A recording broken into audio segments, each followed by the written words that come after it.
देखने को मिला है। मैंने सोचा कि आप सबसे शेयर करूं। बात कुछ आज से 33 साल पुराना है कि एक परिवार है वजीरगंज इलाके में, और ये सभी पासवान जाति से आते हैं। और इनके पास दिक्कत ये हुई कि इनके पिताजी की हत्या वहाँ के दबंगों के द्वारा उस समय कर दी गई थी जब लालू यादव का राज था। ये 90s का टाइम था, 93, 1993 था ना जी। 1993 का यह समय था कि लड़ाई गांव में किसी और के साथ हो रही थी, और इनके जो पिताजी हैं वो बैठ गए थे बीच बचाव करने, लेकिन हरवे हथियार से वो सभी लैस थे और उनने इनको बहुत बुरी तरह से गांव के बीचों बीच में घसीट करके ले जा करके बहुत बुरी तरह से वो जो जनरेटर पंप सेट होता है उसके हैंडल से पेट पे मारा, जिससे इंटेस्टाइन फट गया और उसके बाद उनकी मौत हो गई।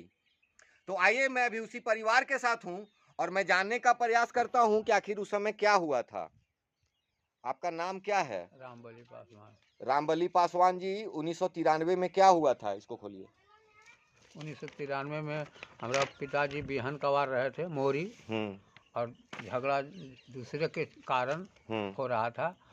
तो देखने के लिए गया, छोड़ाने के लिए गया, तो हम उन लोग का छोड़ करके और मेरा पिताजी पर पड़ गया और मारपीट करके। मतलब बीच बचाव करने गए थे जी तो उल्टा ये इन्हीं, वो लोग जो दबंग लोग थे वो इन्हीं को मार जी दिए हाँ घींच करके, है ना? हाँ हाँ ठीक है। आप उस समय बाहर कहीं काम करते थे, जी आपको जब सूचना मिली तब आप घर गए, जी हाँ। तो क्या हुआ था वहां पे उस तो समय? फिर वो चल गए, पोस्टमार्टम हो करके गया हम्म और वहीं पर दाह संस्कार हम्म कर दिया। हम्म हमको लाश भी दर्शन नहीं हुआ। लाश दर्शन नहीं हुआ? जी नहीं। तो कौन, प्रशासन जला दिया था? नहीं, प्रशासन नहीं, यहाँ से पोस्टमार्टम के लिए भेजा गया। हाँ तो गया 2 4 10 आदमी गांव घर का, हाँ। और तो बोला टांग के काहे लो उतना दूर ले जाएंगे, गए में जला देते हैं। देखिए क्या समय था कि पोस्टमार्टम के बाद बॉडी को आनन फानन में जला दिया गया, और ये उनके पुत्र हैं। उस समय आप कितना साल के थे?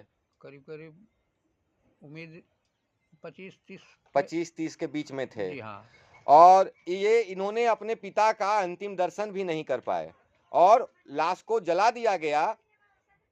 दौर इतना खतरनाक था कि उसके बाद जब ये लोग गांव गए तो गांव में क्या कुछ हुआ, आइए माता जी से पूछते हैं।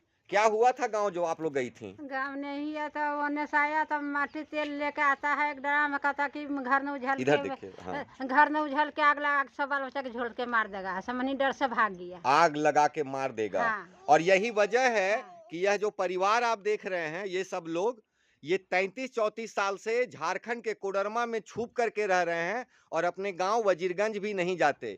इनके बच्चे अब बड़े हो चुके हैं और इन लोगों ने पता लगाने का प्रयास किया कोर्ट कचहरी में, तो पता ये चला है कि इनका जो कागज है, जो मुख्य चीज होता है वो होता है केस डायरी, और वो केस डायरी गायब है।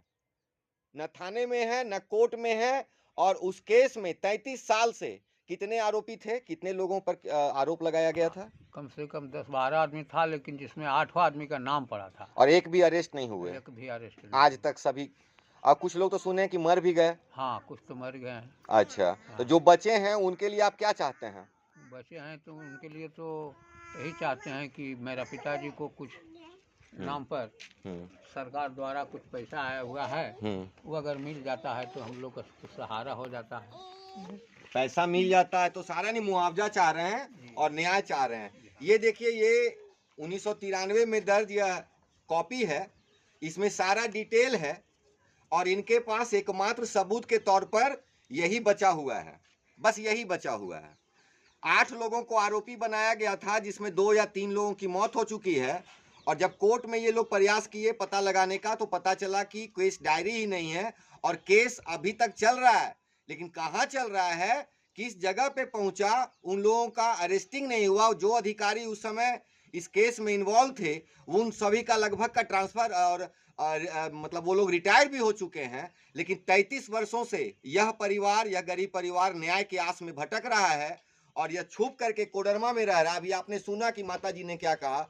इनका कहना है कि यदि ये गांव जाते तो इन्हें जला करके मार दिया जाता, जैसे इनके पिताजी को मार दिया गया।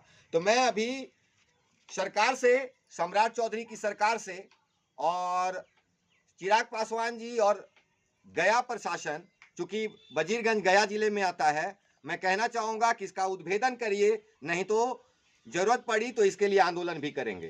खैर,